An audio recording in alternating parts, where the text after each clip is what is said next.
नगर के civil line क्षेत्र में बीती रात चोरों ने एक मोबाइल की दुकान में हाथ साफ कर लाखों का मोबाइल पार कर दिया। नगर में चोरी की घटनाओं में लगातार इजाफा हो रहा है, लेकिन पुलिस प्रशासन के हाथ अभी खाली हैं। वहीं दूसरी ओर व्यापारी आक्रोशित हैं तथा अपनी सुरक्षा को लेकर भयभीत हैं। बीती 22 फरवरी को भी चोरों ने गुलदी बाजार व रिकाबगंज में लाखों की चोरी को अंजाम दिया, लेकिन अभी तक कोई खुलासा नहीं हो पाया। पुलिस है कि सिर्फ आश्वासन देती है और अभी तक किसी मुजरिम को पकड़ नहीं पाई।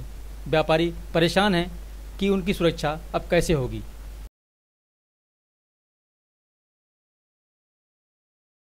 एक पखवाड़े में हुई इन दो चोरियों में दोनों चोरियां शहर के पौष इलाके में हुई हैं। पिछली चोरी गुदड़ी बाजार चौराहा और रिकाबगंज में हुई थी, जो शहर का पौष इलाका माना जा रहा है।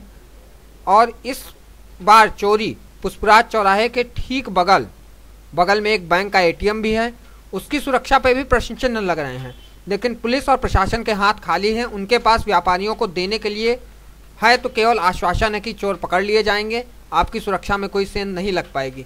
लेकिन चोर बार बार अपनी तरीके से पुलिस को सलामी दे रहे हैं और सेंध काट के व्यापारियों के माल को पार कर रहे हैं। प्रतिष्ठित दुकान है शहर की मोपसिंह सेलुलर सर्विसेज, काफ़ी पुरानी दुकान है। यहाँ चोरों ने लगभग 45 लाख रुपए के मोबाइल, 2 लैपटॉप, जिनकी अभी पूरी सूचना नहीं मिल पाई है, को बीती रात पार किया।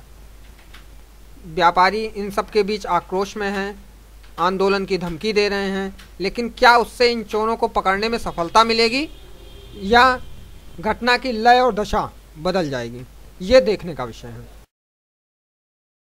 आज सुबह जब दुकान खोलने के लिए हम लोग आए दुकान पे, तो जो है दुकान खोली गई तो अंदर सब अस्त व्यस्त था। डिब्बे सारे खुले हुए मिले, जितने भी हम मोबाइल के डिब्बे होते हैं, स्मार्टफोन जितने होते हैं। और जो है जब उसको ध्यान से देखा गया तो पीछे से एक काउंटर हटा के, एक सामने का वॉल वाला जो होता है उसको हटाकर, और जो है वो पीछे से दीवार में छेद करके जो है वो पूरी चोरी का वो हुआ 40 से 45 लाख के करीब है, जो देखने से जितना लग रहा है, जितना हमारे पास स्टॉक रहता है उसके अनुमान से। और जो है कैश, बाकी कैश था एक पार्टी को देने के लिए रखा। कैश ज़्यादातर मूलतः जो है स्मार्टफोन गए हैं, जिसके अंदर सैमसंग मेन है, नोकिया है, नोकिया के स्मार्ट सेट है, एप्पल है, और जो है पैनासोनिक और कार्बन इत्यादि कंपनियों के अच्छे सेट गए। इससे पहले जी 3 बार पहले हो चुकी है। अभी तक नहीं, कोई कभी कोई पकड़ नहीं गया।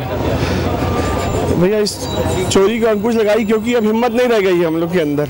तिनका जोड़ के हम लोग करें और उसके बाद 4 बार चोरी हो जाए, अब व्यापार करने की हिम्मत नहीं रह गई। कोई मोबाइल के व्यापारी ऐसा हो गया कि जैसे एकदम बस केवल उसी के यहाँ चोरी हो। जितनी चोरियाँ हो रही है मोबाइल व्यापारी की, जितनी चोरियाँ हो रही है, आप हर दिन आप देखिए, हर दूसरे तीसरे दिन जो है 2 दुकान 3 दुकान मोबाइल की चोरी हुई, कभी इस कस्बे में हुई, कभी इस शहर में हुई, कभी उस शहर में हुई, हमेशा खबर रहती है और प्रशासन कुछ नहीं कर पाता इसका। IMEI ट्रैकिंग होती है, अपराधी बड़े अपराधी पकड़ जाते हैं, IMEI ट्रैकिंग के ऊपर सब कुछ हो जाता है, मगर दुकानदार की मदद करने के लिए कोई नहीं है। हजारों सेट चोरी हो जाते हैं, मगर उनके सेट सर्विलेंस पे आते ही नहीं है। क्यों नहीं आते, क्या रीज़न है इसका? कहाँ गायब हो जाते हैं?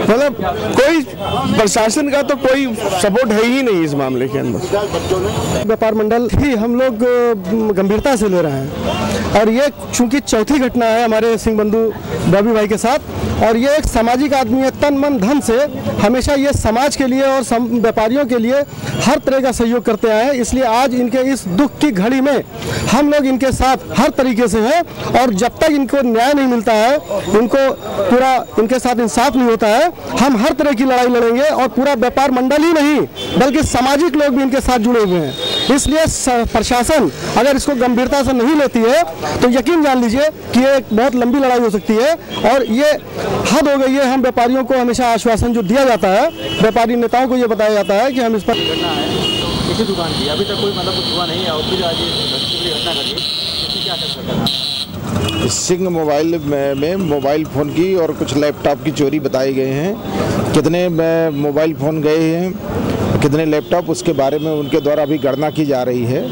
और समस्त पहलुओं पर उसकी जो है डॉग स्क्वाड और फिंगरप्रिंट्स अन्य जो एजेंसीज हैं उनको साथ में लेकर के केस को वर्कआउट करने का प्रयास और FIR पंजीकृत कराने के लिए निर्देश दे दिए।